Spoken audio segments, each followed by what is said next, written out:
मेरे केस में ऐसा था ही नहीं। कोई भी प्रॉब्लम आए तो उसके लिए मैं खुद ही सोचता था, उसका डिसीजन मैं खुद लेता था, उसका जो भी रिजल्ट आया वो भी मुझे ही फेस करना था। पर ये प्रोसेस से मेरा डिसीजन लेने का पावर और रिस्क टेकिंग कैपेसिटी बहुत स्ट्रांग हो गई। आपकी जो एनर्जी है सर, इट्स वेरी काम। मतलब मैं जितने एनर्जेटिक हूँ उतने ही आप एकदम काम हो। टाइम पे डिलीवरी करना, उससे लोगों का फेथ बढ़ता है। आज भगवान ने हर एक को सेम स्क्वायर पार्ट लेके भेजा है। दो आंखें, दो हाथ, एक मुंह है। अगर उसका यूज करके कोई भी लेवल पे पहुंच सकता है तो हम क्यों नहीं पहुंच सकते। The most important trait of an entrepreneur, consistency. आप खुद ऐसे बोल सकते हो, अरे हाय आई एम यश, ऐसे नाम तो सुना ही होगा।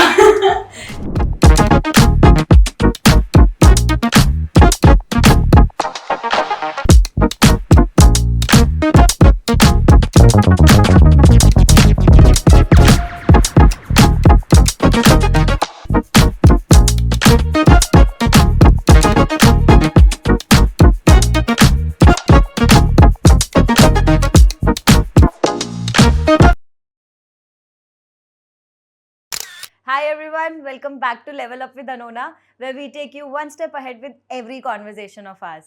आज के गेस्ट बहुत ही अमेजिंग है। आज हमने शिल्प ग्रुप के फाउंडर से बात करी है, मिस्टर यश ब्रह्मभट्ट। उन्होंने जो ये पूरा फाउंडेशन ग्रुप का खड़ा किया है ना, अपने पैरों पे किया है। He is the trend setter, he is the first generation. और हर चीज़ स्क्रैच से खड़ा करना, वो भी रियल एस्टेट जैसी इंडस्ट्री में ना, इट्स नॉट ईजी। तो अगर आप ऐसे कोई इंसान हो जो रियल एस्टेट में एंटर करना चाहते हो, या आप सीखना चाहते हो कि इन्वेस्टमेंट कैसे की जाए, किधर करनी चाहिए, एंड क्या क्या लीगल प्रोसीजर्स आपको पता होने चाहिए, this is the place for you. Do watch, and if you have any question, do share your thoughts in the comment section. Thank you. Hello sir, namaste. Welcome to Level Up with Anona. Super excited to host you sir. क्योंकि I think मैंने आपकी जो journey देखी है, so it's immense. शिल्प is such a group. और मैं तो एक्चुअली सोच रही थी कि पहले इंट्रोडक्शन दूंगी या यू नो समथिंग, बट फिर मेरे को ऐसा लग रहा था कि आपके लिए तो ऐसा बोल सकते हैं कि आप खुद ऐसे बोल सकते हो, अरे हाय आई एम यश, ऐसे नाम तो सुना ही होगा। क्योंकि आई मीन आपका एक तो the group and the kind of work that you are doing, it's really there out there and लोगों को पता है। So I'm super excited to know more and thank you so much for joining. Thank you.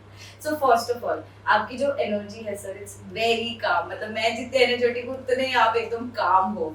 तो मुझे आपसे आपकी journey जाननी है, और उससे पहले आपका बचपन जानना है कि आप मतलब you have always been this काम, या how has the journey been for you?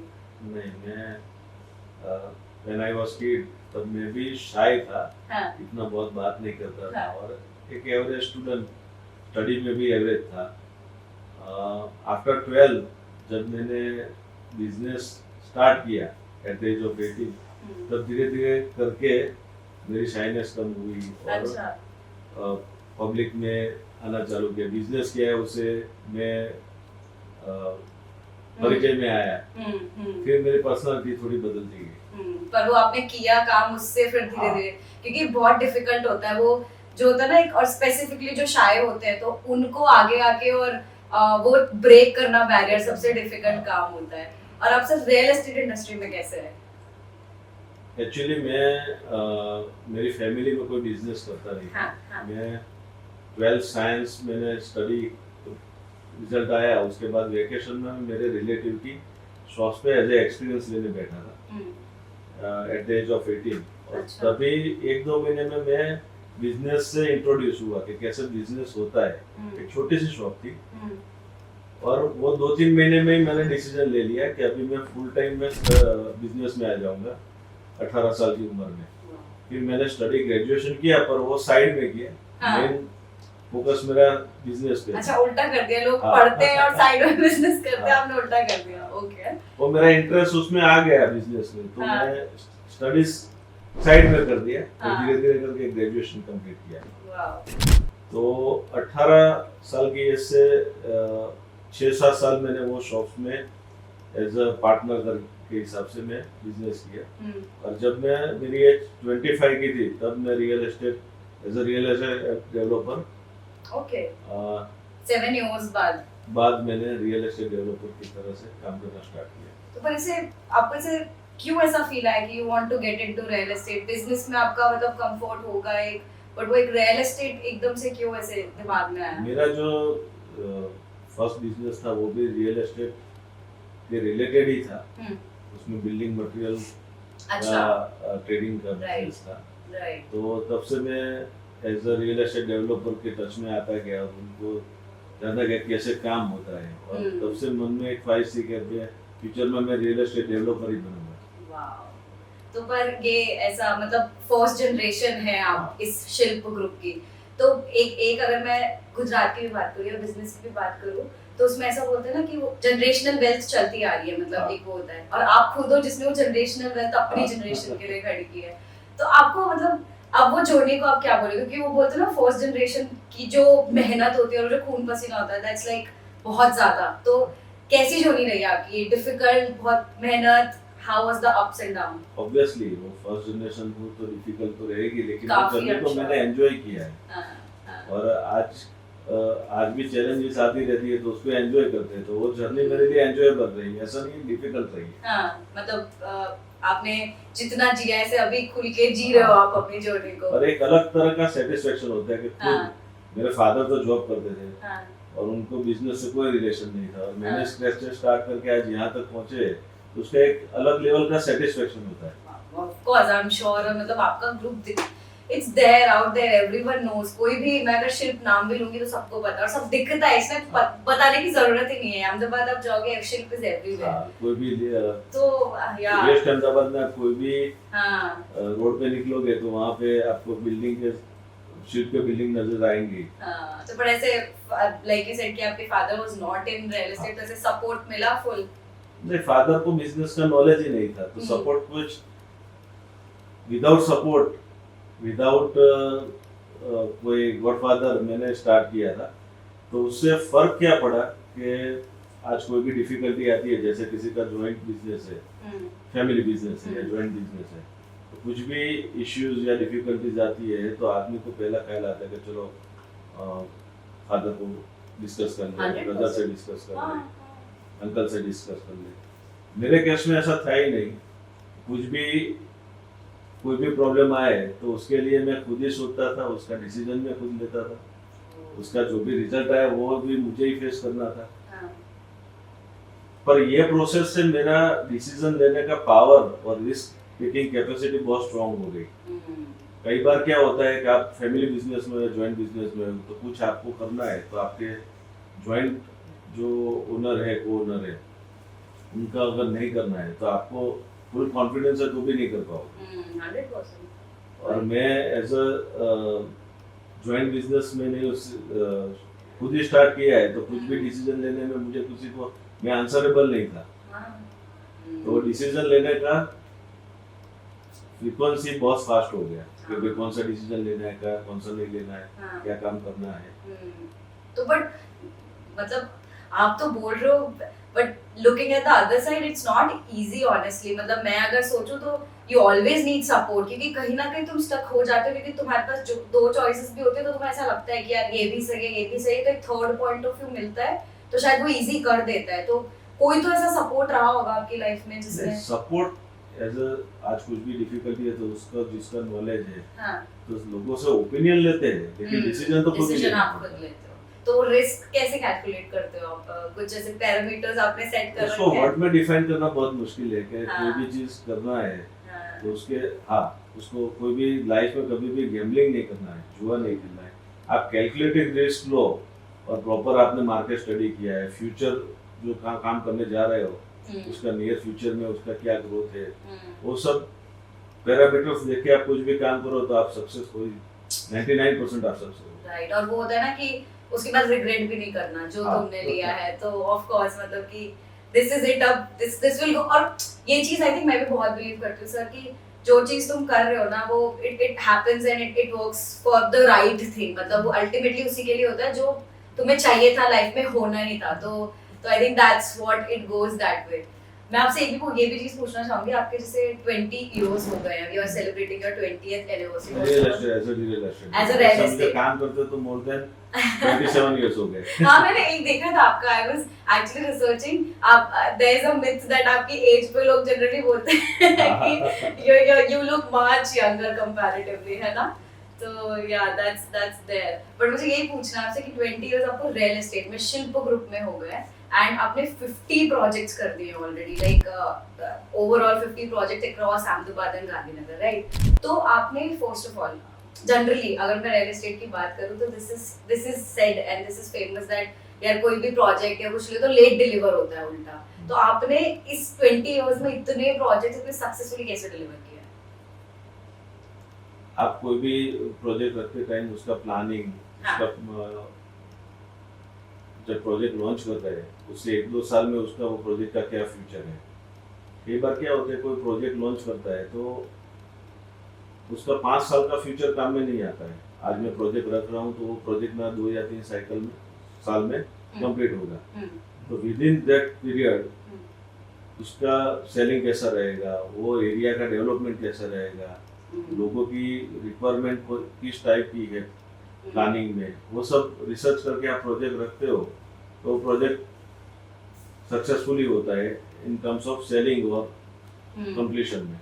और आप कंस्ट्रक्शन एक्टिविटी का प्रॉपर प्लानिंग कर लो कि ये फेज के बाद ये फेज आएगा तो उसका प्री प्लान कर दो और टाइमली डिलीवर कर सकते हो। और टाइमली डिलीवरी वो real estate as a real estate developer के लिए बहुत इंपॉर्टेंट है। क्वालिटी तो मस्ट है लेकिन टाइम पे डिलीवरी करना, एग्जैक्टली हाँ, उससे लोगों का फेथ बढ़ता है। तो आपके दूसरे प्रोजेक्ट में लोग बोलते हैं शिफ्ट में आप बुक करो तो आपको टाइमली डिलीवरी मिल जाएगी। तो पर अब जैसे आपने बोला आप लोकेशन और हर चीज पूरी प्लान करके चलते हो, तो अब फॉर एग्जांपल अगर मैं लोकेशन की बात करूं कि आपको किधर अपना प्रोजेक्ट नेक्स्ट लेके आना है तो वो आप कैसे चूज करते हो? बहुत सारे पैरामीटर्स है। जैसे वो लोकेशन का मैंने आपको बोला कि 2-3 साल में उसका फ्यूचर क्या रहेगा, वो एरिया में लोगों की मूव ऑन करने की डिमांड है कि नहीं, वहाँ रहने जाना या ऑफिस के लिए, वहाँ के लैंड के रेट क्या है, वहाँ पे जो प्रोजेक्ट लॉन्च कर रहे हैं उसका जो यूनिट सेल करेंगे उसका रेट लोगों को डाइजेस्टेबल रहेगा कि नहीं रहेगा, उसका प्लानिंग क्या रहेगा कि कौन सी टिकट साइज का प्रोडक्ट रख के तो लोग फास्ट उसको सेल कर सके। तो पर आपके मतलब जो ये 50 प्रोजेक्ट्स हैं वो कंपैरेटिवली पूरे सक्सेसफुल रहे हैं आई कैन से। और ये चीज क्या है कि मैंने एक छोटा सा एग्जांपल देता हूँ कि आप जब स्कूटर्स नया चलाना सीख रहे होते हैं तब आपको याद करना पड़ता है कब ब्रेक लगाओ, कब क्लच दबाओ, कब एक्सीलरेटर दबाओ। और जब आप सीख जाते हैं फिर आप कुछ और सोच में हो तो भी वो ऑटोमेटिक होता है। तो ये प्रोसेस है, एक बार आप सीख जाओ उसको कंसिस्टेंसी करते रहो तो वो क्या करना है क्या नहीं करना है आपको याद रखने की जरूरत नहीं पड़ती। True, very true. हाँ, दिस मेक्स सेंस। वो आपको अब दिस इज अ हमारे लिए शायद ये एक दूर से देखो तो बड़ी चीज लगती है but for you it's your thing. आप रोज वो करते हो तो आपको एक आइडिया लग चुका है कि इधर कैसे करना है। एंड इन फैक्ट मतलब जितना मैंने रिसर्च किया एंड एवरीथिंग, आपका इनोवेशन प्रोसेस है, शिल्प is very famous that way कि आपके जितने प्रोजेक्ट्स होते हैं काफी इनोवेटिव रहते हैं। तो आप इनोवेशन पे कैसे, मतलब हाउ डू यू थिंक कि अब कुछ नया लाना है, अब इस तरीके से कुछ नया करना है, वो कैसे प्लान करते हो? इनोवेशन तो कोई भी बिजनेस हो उसमें चाहिए, दैट्स अ नीड। हां, अगर आप नहीं करोगे तो आप पीछे रह जाओगे। Of course. तो इतने सालों में लोगों की रिक्वायरमेंट बदली है, लोगों को प्लानिंग में क्या इनोवेशन चाहिए, एलिवेशन में क्या चाहिए, तो लोगों की जो डिमांड है उस तरह से हम बनाते जाते हैं। और हर एक प्रोजेक्ट कंप्लीट करने के बाद हम नया प्रोजेक्ट जब लॉन्च करते हैं तब ये एनालिसिस करते हैं कि पिछले प्रोजेक्ट में 1-2 चीज क्या रह गई जो नए प्रोजेक्ट में हम फुलफिल कर सकें। But there is always something new, कुछ ना कुछ नया आता ही रहता है। तो प्रोसेस है। ओके, मतलब क्योंकि अभी अगर मैं रियल एस्टेट की डिमांड देख रही हूँ, आई was actually reading the data also, जिसमें ये बोल रहे हैं कि 2047 तक रियल एस्टेट जो होगा वो जीडीपी में ऑलमोस्ट 50% कंट्रीब्यूट करेगा। तो अगर मैं आपसे पूछूं अभी रियल एस्टेट इंडस्ट्री का क्या चल रहा है, मतलब how is the industry contributing and how is the market? Real estate industry आप उससे बहुत सारे बिजनेस रिलेटेड है। हां, मोर देन 300 इंडस्ट्री या सर्विसेज उससे रिलेटेड है। तो ये रोजगारी दूसरे बिजनेस को भी दे रहे हैं, स्टील है, सीमेंट है, टाइल है, कुछ भी हो। तो जैसे जैसे अपनी कंट्री ग्रो हो रही है जिस लेवल से, उसमें इंफ्रास्ट्रक्चर उसका बढ़ रहा है, तो रियल एस्टेट का फ्यूचर अगले 20-25 साल तक मुझे नहीं लगता कि इंडिया में उसका कोई स्लो डाउन आएगा। तो द क्वेश्चन इज कि आप जैसे इतने सारे लोग आपसे जुड़े हुए हैं कि आपके आर्किटेक्ट्स होंगे बिल्डिंग में, डोर के अलग डिफरेंट मैन्युफैक्चरर्स होंगे, तो आप चूज कैसे करते हो उन लोगों को कि आपको किस वेंडर कैसे लेके आना है, कंसल्टेंट कैसे चूज? एग्जैक्टली। हां जी, तो कैसे करते हो आपको? जैसे अपने उसका भी एग्जांपल दे, आप अपने घर में कुछ भी फंक्शंस होते हैं, हाँ, आप कैटरर कैसे सिलेक्ट करते हैं? हाँ, वो तो छोटा गैदरिंग है तो हाँ, उसके लिए कौन सा कैटरिंग वाला चाहिए, हाँ।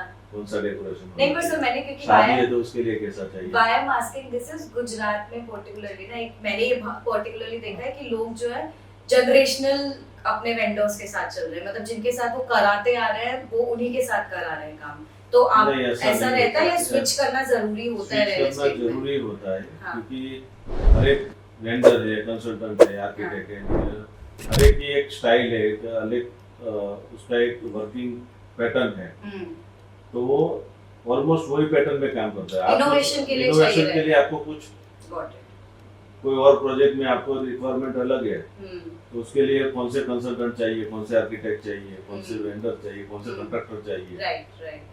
तो वो हर एक के लिए एक ही रख के करोगे तो आपको वो इनोवेशन नहीं मिलेगा। तो इसलिए आपको हाँ, स्विच तो करना हमारे पड़ता है। काफी आर्किटेक्ट्स है, हर एक, हाँ, जिसका सर्विसेज अच्छा है उससे हम ज्यादा जुड़े होते हैं। ऑफ कोर्स वो तो है ही, बट कंपैरेटिवली आपको स्विच करना चाहिए Switch करना व्हेन चाहिए। It comes to real estate and आपको इनोवेशन चाहिए, कुछ नया करना है तो switch हम्म। होता तो अगर मैं आपसे पूछूं, जैसे मैंने क्योंकि आपसे बात की थी कि मुझे इस बिकॉज आप फर्स्ट जनरेशन आपने बहुत एकदम स्टार्ट से स्क्रैच से पूरा अपना ये इतना बड़ा पूरा शिल्प एम्पायर बनाया है, तो अगर कोई भी इंसान एक probably 20-year-old 21-year-old is watching this episode, तो मैं अगर आपसे पूछूं कि एक रियल एस्टेट में घुसने के लिए, स्टार्ट करने के लिए, और उसको ऐसा अपना एक प्रोजेक्ट स्टार्ट करना है, तो कौन सी चीज है जो उसे ध्यान में रखनी चाहिए?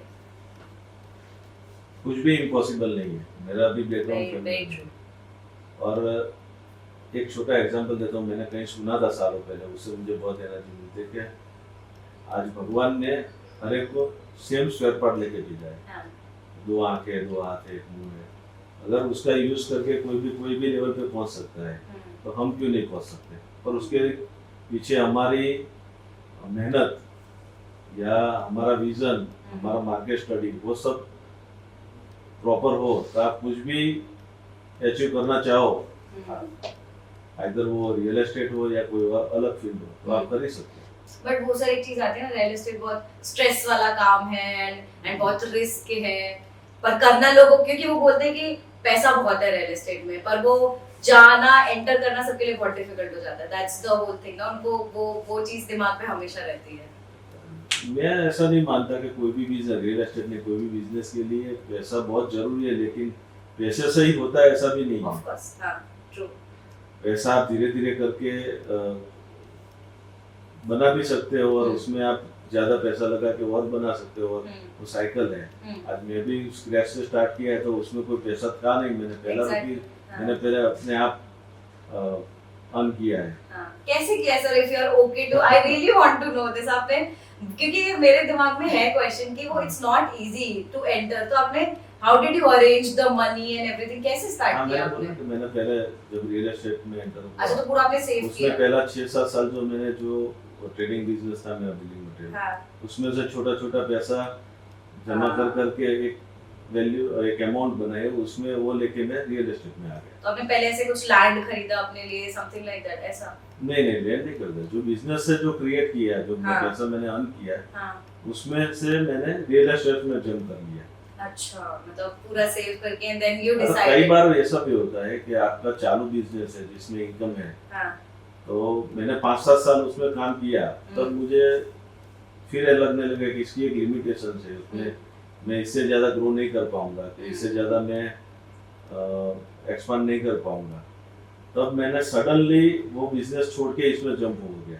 अच्छा। जो लोगों को वो बहुत बड़ा डिसीजन Of course, होता है of course. कि आपको चालू इनकम, चालू बिजनेस में जंप होके आप दूसरे नया बिजनेस में स्टार्ट ट्राई करो, करो। वही एक वो रिस्क जो हाँ। लेने की जो कैपेसिटी होती है ना, वही हाँ, पर वो। मैंने बोला कि मैं खुद ही मैं सब डिसीजन लेता हूँ, तो रिस्क टेकिंग कैपेसिटी मेरी ऑलरेडी बढ़ती गई। हाँ, तो उससे आपने, I think it boils back to that thing only कि तुम्हें स्टार्ट करने के लिए वो रिस्क तो लेना रिस्क पड़ेगा, तो एक लेना ही बार पड़ेगा। एक जिगरा रखना पड़ेगा अपना। तो अगर इनफैक्ट, क्योंकि अब जैसे मैंने बात करा रियल एस्टेट में इन्वेस्टमेंट, अब बहुत ज्यादा लोग सोचने लगे हैं कि मुझे इस साल करना है, इतनी अपॉर्चुनिटीज, गिफ्ट सिटी से Dholera city, smart cities project, बहुत कुछ आ रहा है। तो अगर एक इंसान को रियल एस्टेट में इन्वेस्ट करना हो, पहले मेरे को जैसे आपने अपने लिए पूरा मनी सेव किया and you started your own thing, अब दूसरा एक इन्वेस्टमेंट पर्पस से तो कब से एक इंसान को पैसा सेव करना चालू कर देना चाहिए कि यार एटलीस्ट एक घर मेरे को खरीदना है तो इतना पैसा तो मिनिमम मैं सेव सेव करो। करने का नहीं बोल रहा हूँ, इन्वेस्ट करना। हाँ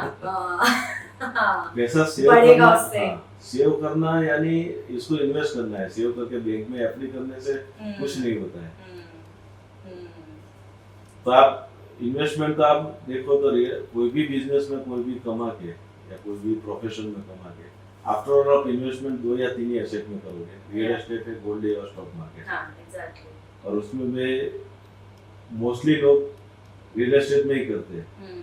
हाँ वो एक बार आपके हिसाब से अगर मैं पूछूं बैड इन्वेस्टमेंट, क्योंकि सबसे ज्यादा जो डर एक रहता है, तो बैड इन्वेस्टमेंट रियल एस्टेट में क्या होता है?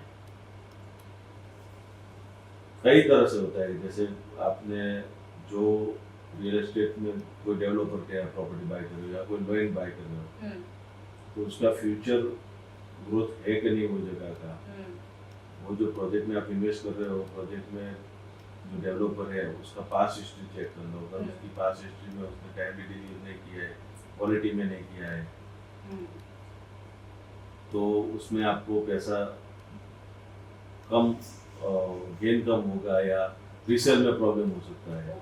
Okay but sir quality check कैसे करते हैं? क्योंकि ये एक चीज आती है कि जैसे हमने वेंडर्स की भी बात करी, तो अगर एक मैं एज अ कंज्यूमर जा रही हूँ कि एक मेरे को इधर फ्लैट लेना, तो उसमें क्वालिटी चेक कैसे, क्योंकि बाहर से तो एक कंज्यूमर को सब अच्छा दिखता है, तो वो कैसे सिंपल है, करनी उसका आपने पास्ट में जो पिछले 10 साल में जो प्रोजेक्ट पूरी किया है research जरूरी है। उसको आप विजिट कर लो तो उसमें हाँ। आपको क्वालिटी दिखी जाएगी।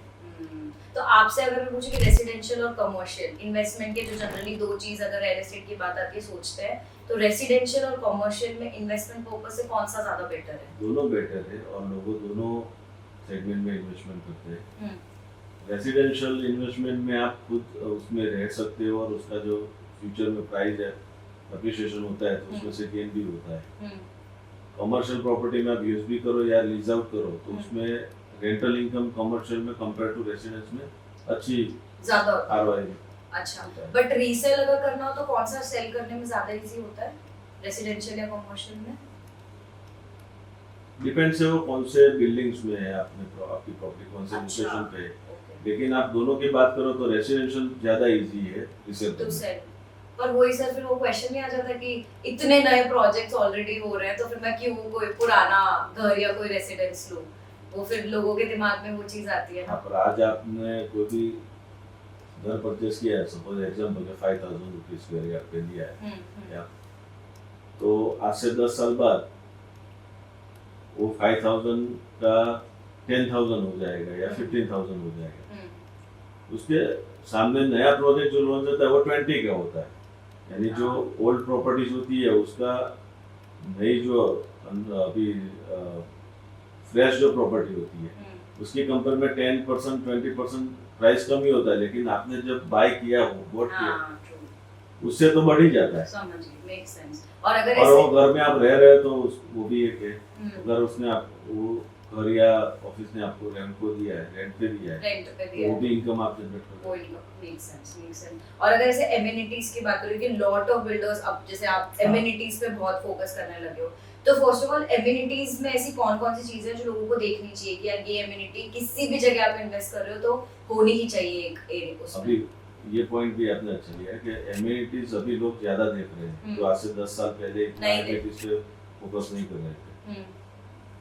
एमिनिटीज अकेले नहीं, एमिनिटीज में उसकी साइज क्या है। आज आप जैसे गार्डन मिल रहा है आपको प्रोजेक्ट में, तो छोटा गार्डन होगा 200 मीटर का तो वो गार्डन का इतना बड़ा, लेकिन आपको गार्डन बड़ा है, उसमें जिम है, स्विमिंग पूल है और सब एमिनिटीज है, वो सब की साइज भी इम्पोर्टेंट है। आप एक छोटा सा नाम देने के लिए एक जिम है लेकिन इतने छोटे रूम में जिम होगा तो उसमें आप यूटिलाइज नहीं कर मेक सेंस। हां, तो वो तो आप जो आप एमिनिटीज देखते हो तो साथ में उसकी साइज और वो कैसे बना, उसका कैसे एक्सप्लेन किया है, कौन कैसे यूज में आएगा, वो सब सारी चीजें देखने बहुत जरूरी है। ओके, तो बट वही रियल एस्टेट में सर यही आता है ना, जो एक डर बैठा हुआ है लोगों के दिमाग में, जो बोलते हैं ना कि अब सपोज खरीद लिया, बहुत बार बैड इन्वेस्टमेंट इसमें भी हो जाता है, ऐसे कि वो बिल्डर चले जाते हैं, यू नो एरिया मतलब गायब हो जाते हैं, मिलता नहीं है, तो वो चीज एक वही again back to the same thing कि तुम पूरा रिसर्च करो पहले बिल्डर्स के प्रोजेक्ट्स के बारे में और तभी तुम्हें इन्वेस्ट करना चाहिए, आप ये बोल रहे हो इन शॉर्ट, है ना? ये सब चीज आप बहुत सालों पहले की बात कर रहा हूँ, जब हाँ। मैं भी काम नहीं कर रहा तब ये सब होता था, लेकिन अब जैसे नहीं होता है। अभी ऐसा नहीं होता है, क्योंकि गवर्नमेंट ने रेरा अथॉरिटी बनाई है, जिसमें एक अथॉरिटी है जो ऑब्जर्व करती है कि और उसके ऊपर स्क्रूटिनी करती है कि भाई ये डेवलपर का काम प्रॉपर चल रहा है, और टाइम भी उसका पोजीशन का भी डेट देना होता है कि टाइम और क्वालिटी जैसे आप कर रहे हो, कौन सी एमिनिटीज आपने कमिट किया है तो वो आपको देनी पड़ती है। अच्छा, वो तो पूरा प्रॉपर हाँ। रहता है। तो ये चीज एक इन्वेस्टर को कैसे किधर से वो पता कर सकता है? ये चीज रेरा का साइट से लेके रेरा का साइट भी है, हाँ। और डेवलपर जो ब्रोशर आपको प्रोवाइड करता है उसमें भी ये सब इन्फॉर्मेशन। तो अगर मैं आपसे पूछूं सर, ऐसे आप अपने आप को कैसे डिफरेंशिएट करते हो? अगर शिल्प की बात करें तो हाउ हैज, क्या चीजें आपने अलग करी हैं अपने प्रोजेक्ट्स में, how you are differentiating you from other projects and other builders? वो तो मैं डिफाइन नहीं कर सकता, फिर भी सर एक वो होता है आपका प्राउड मोमेंट, ऐसे खुद पता होता है कि यार मैं ये अच्छा कर रहा हूँ। वो लोग ही डिसाइड करते हैं कि मैं हाँ। लोगों से डिफरेंट कैसे तो हूँ। अच्छा, लोगों ने क्या बोला वो बता दो। हमारा प्रोजेक्ट आपने जैसे बोला है कि हम तीन हमारे फंडामेंटल्स हैं, हाँ। कि एक क्लियर विजन है कि कौन सी जगह पे प्रोजेक्ट रखना है, कंसिस्टेंसी है, यानी 20 इयर्स में 50 प्रोजेक्ट पूरा किया है, without consistency it was not possible. तो कंसिस्टेंसी और कस्टमर सेटिस्फेक्शन, उसमें सब चीज़ आ गई, क्वालिटी भी आ गई, टाइमली डिलीवरी भी आ गई, तो ये सब मिला के लोगों का फेथ हम पे बढ़ता जा रहा है और हम नए प्रोजेक्ट करते ही जा रहे हैं। तो अब ऐसे फ्यूचर में और भी 20 इयर्स 50 मतलब आगे 5 साल का पूछो तो आप सब कितने और प्लान कर रहे हो? What are your plans? ऐसा ये नंबर तो बन गया, नंबर के पीछे नहीं है, हाँ। लेकिन आगे और भी बढ़ सकते हैं, सेंचुरी की तरफ जा रहे हैं। सेंचुरी की तरफ? हाँ। Oh nice. और फर्क क्या है कि आज से 10 साल पहले, 5 साल है, प्रोजेक्ट की साइज थी 20,000 फुट, 25,000 फुट। हाँ। आज हमारे एक प्रोजेक्ट 10 लाख फुट के होते हैं। तो ओके। अभी नंबर के बदले अभी स्क्वायर फीट वॉल्यूम पे हम आ गए हैं। समझ गए। इसके लिए सर मेरे को थोड़ा आपसे डिटेल में समझना होगा, क्योंकि मतलब जो स्क्वायर फुट या ये सब जो आपने बात करी नॉर्मल जनता को नहीं पता होता है। तो मेरे को कुछ, जैसे आपने रेरा का डिफाइन किया, मेरे को 2-3 चीजें आपसे और स्पेसिफिक पूछनी है कि जब भी कोई इंसान जाता है खरीदने रियल एस्टेट में, तो ये सारी चीजें कि built up area and you know ये लाइक इतना स्क्वायर फीट है, इतना कारपेट एरिया और होता है। तो एक बार अगर छोटे से आप डिफाइन कर पाओ कि बिल्डअप एरिया सपोज, तो क्या होता है वो, what is it? RERA carpet है, जो रेरा वो कंपलसरी है, हर एक को सैलरीड में डॉक्यूमेंट में वो दिखाना ही पड़ता है। हाँ। तो रेरा कारपेट मींस आपकी जो प्रीमाइसिस है उसमें आउटर वॉल जो है पेरिफेरी, वो लेस करके जो भी एरिया है वो रेरा कारपेट है। अच्छा, ओके। और अभी तो हम प्रॉपर्टी भी रेरा कारपेट पे ही बेचते हैं। हाँ। रेरा एरिया पे वो सेम ही है, उसमें बालकनी और वॉश एरिया वो कंबाइंड होके रेरा एरिया बनता है। तो हर एक को प्रॉपर्टी लेने के टाइम ये देखना चाहिए कि आपको नेट एरिया, रेरा एरिया कितना मिल रहा है। Okay okay. और built up area? Built up area means के इंक्लूडिंग वॉल जो एरिया है उसको बिल्डअप एरिया कहते हैं। अच्छा। रेरा के साथ में जो पेरिफेरी की वॉल इंक्लूड जब हो जाती है तब जो यूनिट का बिल्डअप एरिया कहते हैं। हाँ। और सुपर बिल्डअप एरिया यानी वो पूरे प्रोजेक्ट का बेसमेंट से लेके स्टेयरकेस है, फॉयर है, वो सब ऐड होके टोटल कंस्ट्रक्शन एरिया कितना है वर्सेस कारपेट एरिया वो देखिए। ओके। और बीयू भी मैंने एक सुना है, बीयू बहुत होता है। BU means building use permission. Okay. Project जब कंप्लीट हो जाता है तब अथॉरिटी से हम लोग उसका सर्टिफिकेट लेना पड़ता है, उसको बीयू परमिशन भी बोलते हैं, और ओसी सर्टिफिकेट जो ऑक्यूपेशन सर्टिफिकेट, वो दोनों सेम ही है। And one is sales deed. Sale deed. हां, सेल डीड। वो जो हम जो मेंबर्स को सेल डीड करते हैं, सेल डीड तो सेल डीड है, उसको एक्सप्लेन करना। अच्छा, इट्स अ नॉर्मल डॉक्यूमेंट बस सेल्स में। तो कुछ ऐसा मेरे को ये जानना है कि कोई लीगल कंसीडरेशंस ऐसी हैं जो एक इंसान को देखनी ही चाहिए कभी भी इन्वेस्ट करने में रियल एस्टेट में? कुछ लीगल डॉक्यूमेंट्स जो तुम्हारे पास होने की चाहिए या तुम्हें ध्यान रखने चाहिए, ऐसा कुछ? उसकी ट्रांसपेरेंसी बहुत, रेरा अथॉरिटी जब से आई है तब आपको रेरा में भी लीगल सर्टिफिकेट उसमें भी सबमिट करने पड़ते हैं, टाइटल सर्टिफिकेट, तो वहाँ से भी लोग देख सकते हैं। अदरवाइज आप जो प्रॉपर्टी परचेस कर रहे हो उससे आप बैंक से लोन लेते हो तो बैंक भी वो लीगल डॉक्यूमेंट्स चेक कर लेती है और प्रोजेक्ट लॉन्च करते हैं तब प्रोजेक्ट का टाइटल सर्टिफिकेट और टाइटल सर्च रिपोर्ट भी होता है, इसमें सब कुछ मेंशन होता है। Investigation report is one thing ना, ओके इन्वेस्टिगेशन नहीं, उसको टाइटल सर्च रिपोर्ट बोलते हैं। ओके ओके, अच्छा इससे फिर उसमें सारी चीजें ऑलरेडी मेंशन होती है जो एक इंसान के पास होनी चाहिए जब वो अपना घर खरीद रहा है। और sir stamp duty is also one thing जो मैंने काफी रियल एस्टेट में टर्म्स में सुना, तो what is stamp duty? Stamp duty आप जब सेल डीड करते हो बेचान दस्तावेज किया तब जो गवर्नमेंट उसके ऊपर ड्यूटी लगाती है 4.9% सेल डीड पे स्टैम्प ड्यूटी है, 1% रजिस्ट्रेशन फी है, वो उस टाइम आपको चार्ज पे करना होता है। ओके तो पर अगर जैसे आप गवर्नमेंट की बात कर रहे हो सर, गवर्नमेंट का अभी कितना और फोकस है, मतलब ऐसा है रियल एस्टेट में स्पेसिफिक, और how is it working that way? Government में अहमदाबाद की बात करूँ तो यहाँ पे पॉलिटिकल स्टेबिलिटी अच्छी है और गवर्नमेंट का पॉलिसी भी बिजनेस फ्रेंडली है, जिसमें हर एक बिजनेस ग्रो हो सके, वो एक बहुत बड़ा फैक्टर है। और ऐसे अहमदाबाद रियल एस्टेट इंडस्ट्री में मतलब क्योंकि बहुत लोगों का इंटरेस्ट ऑफ कोर्स इतने प्रोजेक्ट्स के साथ जग चुका है, तो आप अहमदाबाद की रियल एस्टेट इंडस्ट्री को कैसे डिफाइन करोगे? आप पिछले कुछ सालों से देखो तो अहमदाबाद में कुछ न कुछ नया होता जा रहा है। या बिल्कुल, जैसे उसके सराउंडिंग गिफ्ट सिटी डेवलप हुआ है, आज बुतोलेरा है, साणंद जीआईडीसी है, और अभी तो 2036 की ओलंपिक की तैयारी कर रहे हैं। Exactly. उसके पीछे बहुत रियल एस्टेट में और इंफ्रास्ट्रक्चर में डेवलपमेंट आएगा, तो अहमदाबाद का फ्यूचर अगले 15-20 साल तो बहुत अच्छा ही रहने वाला है। और कंपेयर में आप देखो तो टीयर 1 सिटीज और 2 सिटीज में इंफ्रास्ट्रक्चर वाइज अहमदाबाद का इंफ्रास्ट्रक्चर बहुत अच्छा है कंपेयर में। उसके सामने प्रॉपर्टी के रेट अभी भी बहुत रिजनेबल है, तो आप अगर उसको मैच करने जाओ तो अभी बहुत स्कोप है अहमदाबाद में प्रॉपर्टी के रेट बढ़ने में, और इसी हिसाब से लोग इन्वेस्टमेंट अहमदाबाद में आज अहमदाबाद के बाहर के सिटी हो, आउट स्टेट हो या एनआरआई हो, वो डे बाय डे उनका इन्वेस्टमेंट जो हमारा टोटल सेलिंग था उसमें वो रेशियो बढ़ता ही जा रहा है।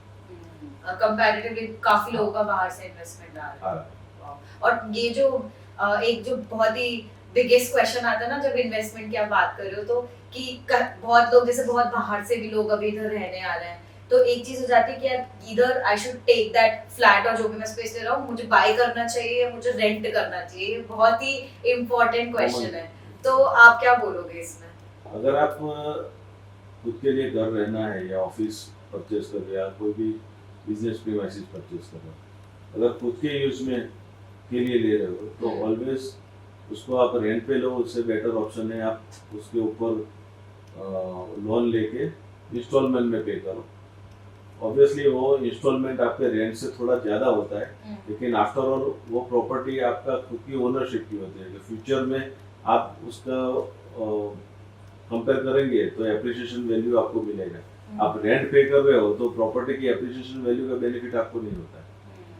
और अगर आप ऐसे बिजनेस में हो कि जिसमें आपको मल्टीपल आउटलेट खोलने हैं या चेन है, तो उसमें ऑब्वियसली लोग रेंट पे लेते हैं क्योंकि एक साथ आप इतनी सारी प्रॉपर्टी परचेज नहीं कर पाते और आपका कैपिटल इन्वेस्टमेंट बढ़ जाता है। तो वो उसमें आप ज़्यादातर बड़ी चेन देखो, रिटेल की हो या ऑफिस बैंकिंग सेक्टर हो, तो सब प्रॉपर्टी लीज पे लेते हैं। ओके, तो आप इन सारी मतलब मैं अगर इन्फॉर्मेशन जैसे आपने भी हम इनोवेशन की भी बात कर रहे थे, तो इतने सारे आप हर प्रोजेक्ट में कुछ नया लेके आते हो, तो उनको आपसे पूछना है सर, आप अपने आप की इतनी इन्फॉर्मेशन जो है आप अपनी लाइफ में कैसे अडॉप्ट करते हो, कैसे आप ट्रेंड जो भी ट्रेंडिंग चल रहा है उससे अवेयर रहते हो, तो कैसे आप इतनी नॉलेज लाते हो when it comes to real estate? Experience I know is one, experience है और फोकस है।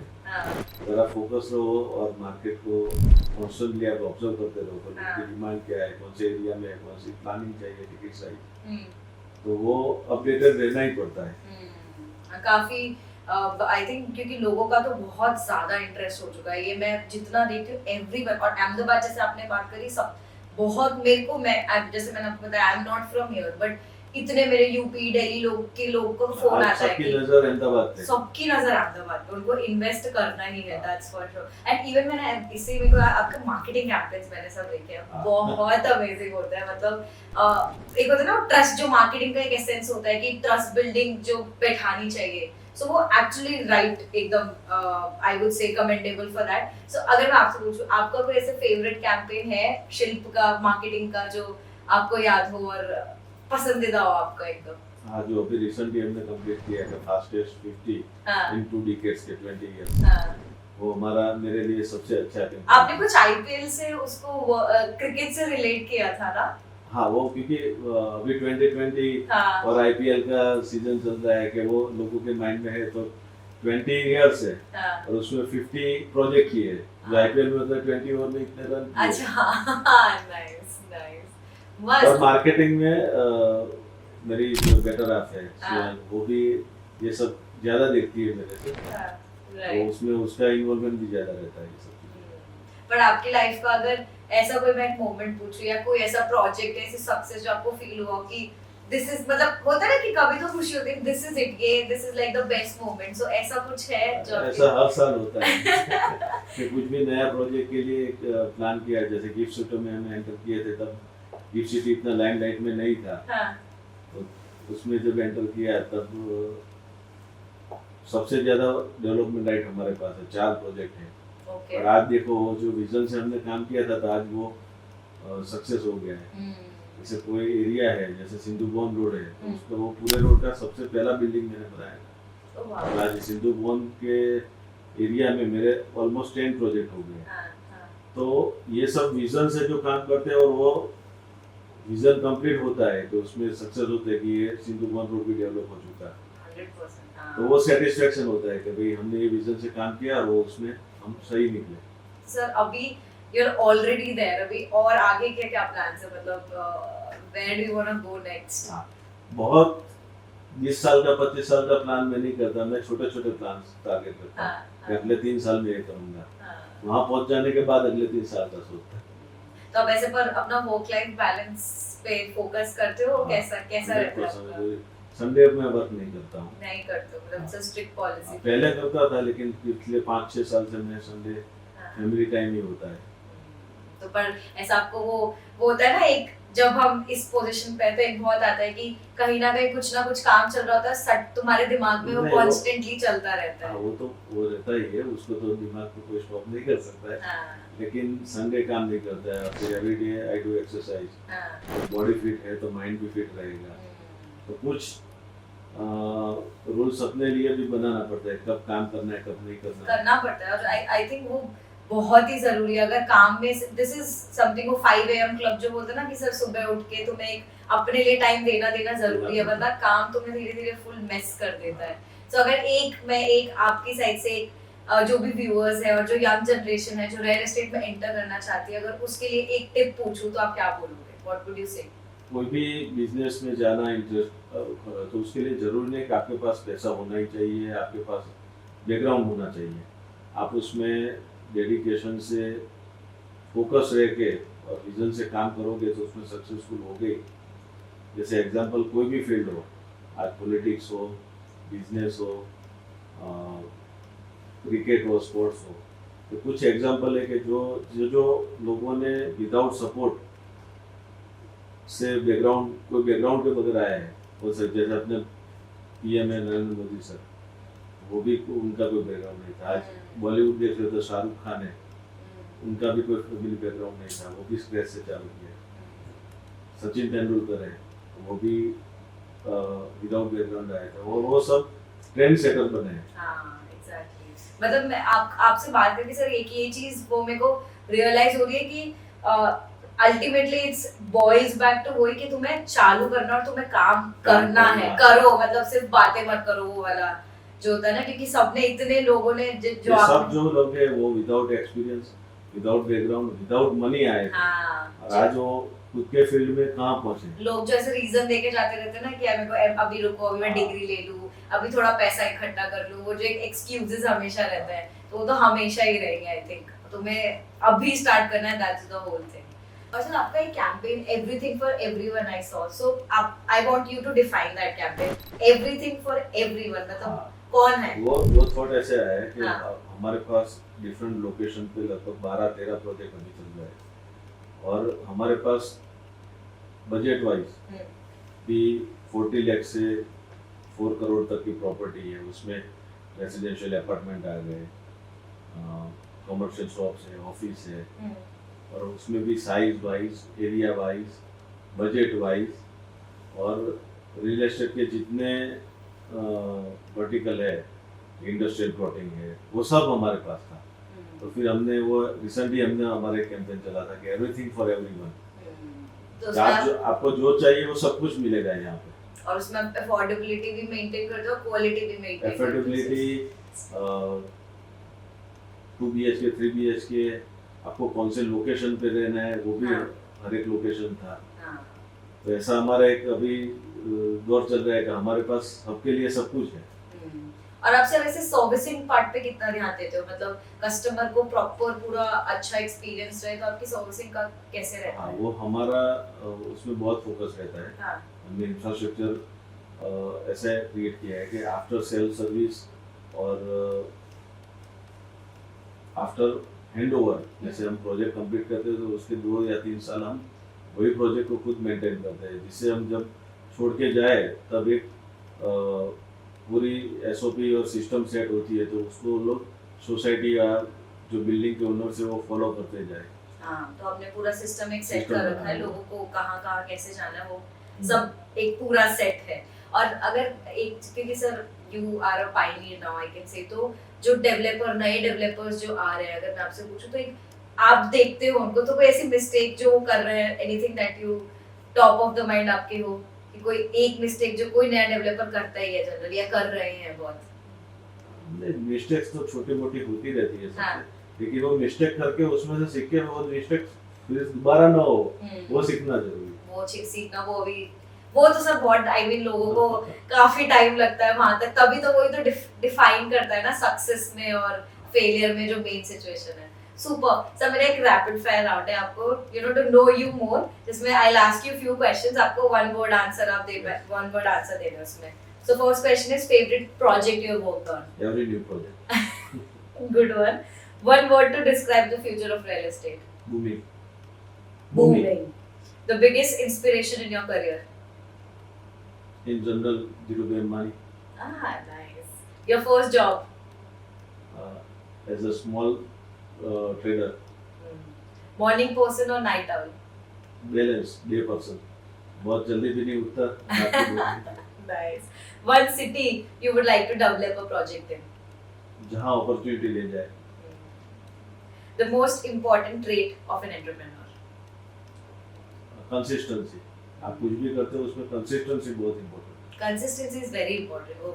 वो पता चल रहा है सर, आपसे बात करके पता चल रहा है, लाइक आप बहुत फोकस करते हैं, that's why you are here right now. Super, thank you so much sir, I mean super informative session, and आपका ये विजन के लिए all the best to you, and thank you so much for joining us.